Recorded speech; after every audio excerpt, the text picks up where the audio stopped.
Welcome to Renna சமையல். இன்றைக்கி என்ன சமையல் பார்க்க போகிறோன்னா, மலேசியாவில் ரொம்ப ஃபேமஸான மரவள்ளி கிழங்கு சம்பல் பார்க்க போகிறோம். இது சாதத்தோடு பிசைஞ்சு சாப்பிட்றதுக்கும், ரச சாதம் சாம்பார் சாதத்து கூட சாப்பிட்றதுக்கும் ரொம்ப சுவையாக இருக்கும். அந்த சுவையான மரவள்ளி கிழங்கு சம்பல் எப்படி செய்யணும்னு வாங்க பார்த்துடலாம். மரவள்ளி கிழங்கு சம்பல் பண்ணுறதுக்கு முதல்ல 3 டேபிள் ஸ்பூன் எண்ணெயை சூடு பண்ணிடலாம். எண்ணெய் நல்லா சூடாயிட்டு 3 பெரிய வெங்காயத்தை சின்ன சின்னதாக நறுக்கி வச்சுருக்கேன், அதை சேர்த்துக்கலாம். அது கூடவே ஒரு கொத்து கருவேப்பிலை, வெங்காயத்தையும் கருவேப்பிலையும் நல்லா வதக்கிக்கலாம்.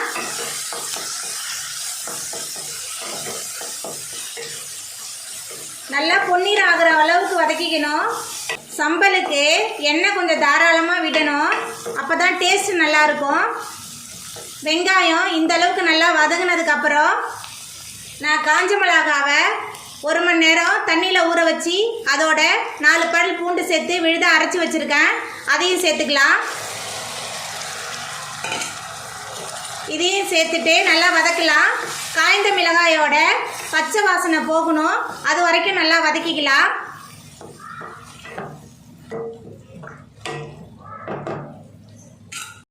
காய்ந்த மிளகாயோட பச்சை வாசனையெல்லாம் நல்லா போயிடுச்சு.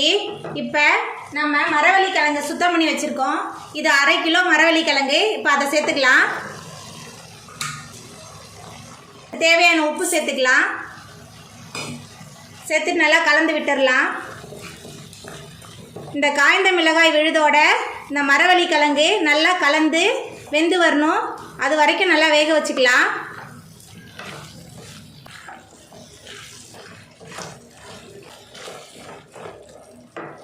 இப்போ இந்த மரவள்ளி கிழங்கு வேகிற அளவுக்கு கொஞ்சமாக தண்ணி சேர்த்துக்கலாம். தண்ணி சேர்த்துட்டு நல்லா கலந்து விட்டுறலாம். ஒரு 10 நிமிஷத்துக்கு மூடி போட்டு நல்லா வேக வச்சிடலாம். கிழங்கு நல்லா வெந்து வரணும், அது வரைக்கும் வேகட்டும். 10 நிமிஷம் ஆயிட்டு நம்ம திறந்து பார்த்துடலாம்.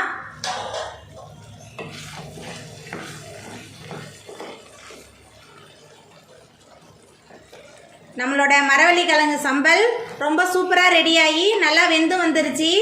இந்த மரவள்ளி கிழங்கு சம்பலை நீங்களும் உங்கள் வீட்டில் செஞ்சு பாருங்கள். இந்த வீடியோ உங்களுக்கு பிடிச்சிருந்தா லைக் பண்ணுங்கள், ஷேர் பண்ணுங்கள், கமெண்ட் பண்ணுங்கள், சப்ஸ்கிரைப் பண்ணுங்கள். அப்படியே பக்கத்தில் உள்ள பெல் பட்டனையும் கிளிக் பண்ணிடுங்க. நன்றி.